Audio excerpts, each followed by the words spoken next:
Vamos falar agora sobre a MP 1045 de 2021, que foi publicada no Diário Oficial da União e reedita o Programa Emergencial de Manutenção do Emprego e da Renda, criado com a MP 936.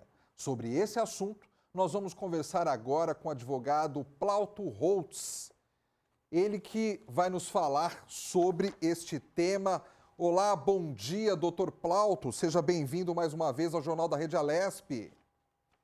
Bom dia, Fábio. Bom dia quem nos assiste. É um prazer novamente.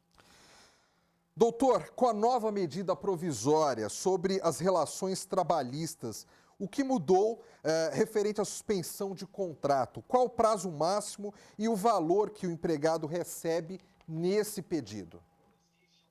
Pelo menos até 90 dias, podendo fazer até a redução aí da carga horária ou realmente suspender esse contrato, tá?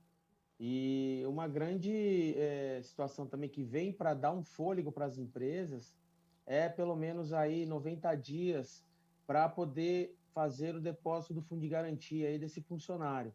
Então, essa é uma medida muito importante que vem para dar uma desafogada nessa questão e manter aí os empregos até realmente passar essa pandemia. Ou seja, na sua avaliação, doutor, vem numa boa hora. Sim, perfeito, Fábio, porque é muito complicado para o bom empresário, né? Que realmente, além de querer manter aí a sua atividade empresarial, né? Ele também quer manter esses pais de famílias, mães de famílias, né? Porque, na verdade, não são números, são pessoas que realmente tiram o seu sustento do trabalho, que levam para casa. Então, assim, é realmente uma questão mais até social do que trabalhista puramente, né? Por isso que o governo federal vem aí de encontro com esse anseio aí do meio empresarial para essa questão do fundo de garantia, né, dar aí uma carência aí, pelo menos 90 dias para fazer os depósitos desse tempo em que o empresário pode fazer a suspensão do contrato de trabalho desse trabalhador. Doutor Plauto, qual que é a nova porcentagem que o empregador pode reduzir na jornada e no salário do funcionário? Tem alguns sindicatos que estão negociando aí de 30%, 40%, mas também pode ser feito, né, um acordo entre as partes, não precisa ser necessariamente através dos sindicatos de classe. Os empregadores, empresas menores, né, elas podem fazer aí um acerto, né, lógico, desde que por escrito, tá, e dando-se uma via para o seu empregado, realmente das condições ali que estão sendo acordadas, tá? Por exemplo, a questão de até mesmo de antecipação de férias, por exemplo, entendeu? Então, é uma coisa assim mais flexível, não tão engessada como já vimos anteriormente, e que pelo menos já vem aí para ajudar as duas partes. Doutor, o senhor tocou na palavra, o senhor falou a palavra flexibilidade, né? Eu acredito que desde 2017 para cá, quando houve aquela reforma trabalhista, que muita coisa ali foi melhorada, né, do ponto de vista trabalhista para ambas as partes, existe mais essa flexibilidade. Isso, no dia a dia, na prática, realmente está trazendo bons resultados, doutor? Assim, a gente vê que mesmo com essa pandemia, né, os próprios dados aí do CAGED dos últimos 60 dias, mesmo com essa segunda onda, houve um ligeiro aumento aí do número de postos de trabalhos formais. Então, mesmo com essa situação econômica que o país enfrenta por conta da pandemia, ainda está sendo possível segurar muitos empregos e até novas contratações. Então, esperamos agora, inclusive com a questão da reforma tributária, em que esse mercado trabalhista ele seja reaquecido, ainda mais para a questão da vacina também. Então, isso está trazendo um novo horizonte para os empresários e para os investidores também aqui no país. Agora, doutor Plauto, esse tipo de acordos, eles podem ser feitos por todo tipo de empresa, independentemente de tamanho, independentemente de setor? Tá para todo mundo essa possibilidade ou existem algumas regras que não permitem algumas empresas fazerem esses acordos com os funcionários? Não, os acordos eles podem ser feitos. É que existe algumas categorias, por exemplo, de metalúrgicos, empresas de transportes, né, motoristas de ônibus, enfim, há uma representatividade muito maior. Porém, os outros setores, empresas, microempresas, por exemplo, tem dois, três, cinco funcionários, é possível sim fazer esse termo de acordo, lógico, desde que seja feito por escrito, tá? Tem que ser algo documentado, entregar uma via para o empregado, para daí sim ele ser cumprido como deve ser. E em caso de rescisão futura, haver as devidas compensações dentro desse acordo. Por exemplo, um banco de horas que realmente não foi usado totalmente, o empregador vai ter que pagar essa conversão em hora extra na rescisão, por exemplo. Agora, doutor Plauto, vamos trabalhar aqui com o campo da hipótese, né, das possibilidades. O Fábio trabalha em uma empresa e o Fábio fez um acordo com o seu empregador para uma redução de salário, tudo bonitinho, tudo certinho. Só que depois de terminado o prazo vigente daquele acordo, o Fábio é dispensado da empresa.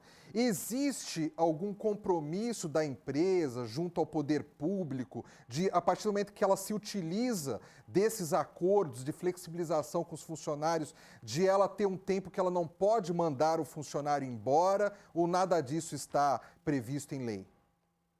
Não, sim, via de regra é assim. E quando for feito o termo do acordo, né, esse contrato ele tem que ser mantido, tá? O governo ele está fazendo, abrindo essas possibilidades, como eu já disse anteriormente, por exemplo, o adiamento do depósito de fundo de garantia, mas desde que ele mantenha esse posto de trabalho, né? Ou seja, é uma situação efeito cascata.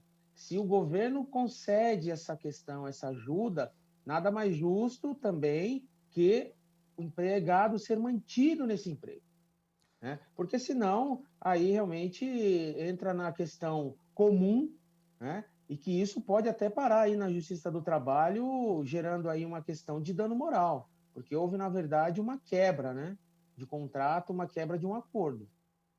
Doutor, o senhor que é especializado nessa área de direito do trabalho, durante esse tempo que nós temos pandemia aqui no Brasil, que já é mais de um ano, houve aumento de demanda na Justiça do Trabalho, houve diminuição, estabilidade? Como é que está a situação em relação aos direitos aí do trabalhador junto às empresas? Não, sim, sem dúvida. Houve realmente uma retração muito grande, né? Chegamos aí por volta de 17, quase 18 milhões de desempregados aí, né? No pico da pandemia, e depois voltou novamente com o início dessa segunda onda. Porém, o cenário está começando a dar uma estabilizada. Houve sim uma explosão de ações trabalhistas, porque teve muito empresário que ou ele fechava a empresa, né? Ou senão a situação fica cada vez mais agravada. Porque o que acontece? Se ele não formalizasse uma rescisão, por exemplo, os salários ficam correndo mês a mês, aquele crédito do trabalhador vai crescendo. E chega uma hora para o empresário que se torna impagável. Então, infelizmente, houve muitas baixas de contratos de trabalho, houve assim uma explosão de pessoas pedindo o seguro-desemprego, tá? Isso aí é algo comprovado pelos dados do CAGED. Agora, realmente, isso refletiu, sem dúvida nenhuma, na Justiça do Trabalho, e agora está dando um sinal de que está sendo estabilizado essas demandas no processo trabalhista. Doutor, se de repente a empresa ela conversa com os funcionários, propondo um acordo de redução de salário e de repente entre aqueles funcionários uns aceitam e outros não aceitam. Esses que não aceitam, eles estão no direito de não aceitarem, eles podem ser demitidos por causa disso. Como é que funciona isso se existe ali um racha entre os funcionários, metade quer aceitar e metade não? Não, ele é livre para ser aceito, né? Muito bem feita essa pergunta. A questão de ordem prática, Fábio, é que o funcionário que não aceita isso, realmente ele corre risco de ser demitido. Se ele não estiver dentro, principalmente da situação de uma estabilidade por exemplo, trabalhista, né, um gestor aí, um presidente de CIPA, por exemplo, realmente ele pode ser demitido, tá? E mesmo assim, quem é detentor de uma estabilidade trabalhista, né, não impede de ocorrer uma rescisão do trabalho. Lógico que aí o empregador tem que indenizar o período que faltaria para acabar essa estabilidade. Mas, via de regra, quem não tem estabilidade pode sim ser demitido, infelizmente. Em relação às gestantes, né, muda alguma coisa com essa medida provisória? O que a gente pode falar sobre as pessoas, as mulheres que estão grávidas?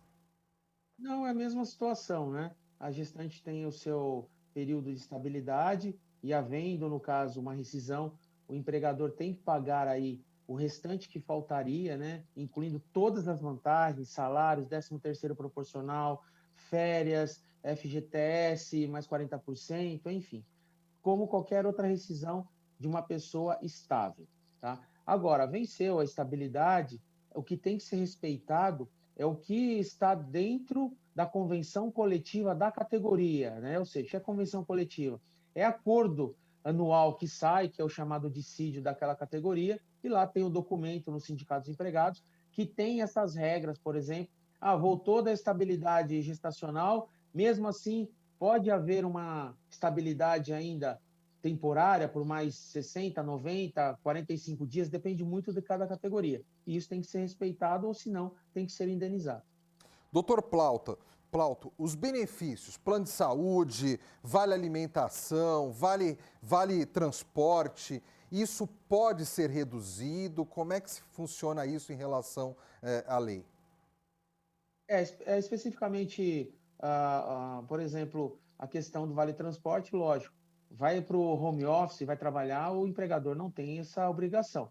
Questão de plano de saúde, realmente não tem como ser reduzida, tá? É efetivamente os acordos em cima de questões de hora extra, de férias e do salário em si, tá? Os demais questões, por exemplo, você fala do auxílio alimentação. Se ele continua trabalhando na empresa, mesmo com horário reduzido, tá? Lógico, por exemplo, reduziu para 7 horas em vez de ser 6 horas, 8 horas de trabalho. Ele tem direito a 1 hora de intervalo e mais o vale alimentação. As questões abaixo desse tempo, aí realmente pode haver uma negociação com relação a isso. Se esse funcionário está trabalhando de casa, doutor, ele recebe o vale alimentação normalmente? Não, nessa questão não, tá? Isso aí pode ser negociado. Apesar que as empresas, por uma questão de fidelidade, né, desse trabalho, da mão de obra, têm optado por não entrar nessa questão, tá? Mas isso também não impede. E depois que é feito o acordo, existe ali um prazo para terminar esse acordo? Esse acordo pode ser renegociado? Ou depois de feito por um período, a situação tem que voltar ao normal? Como é que funciona depois do acordo assinado, doutor? Depois do acordo assinado, ele tem seu tempo de vigência, que é até a data aí que o governo estipula, seja 90 dias, 120 dias, ou até o final da pandemia, enfim. Pode ser que, ao final da regra do governo, dependendo de como está essa questão da pandemia, pode ser que ele seja prorrogado ainda. Então, ainda não sabemos efetivamente.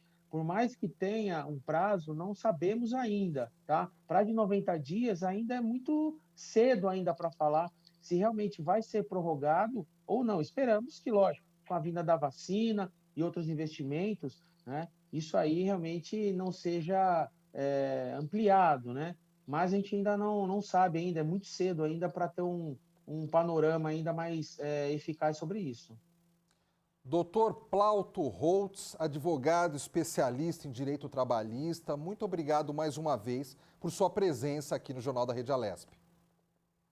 Obrigado, Fábio. Obrigado a todos. Até a próxima e juízo no bolso.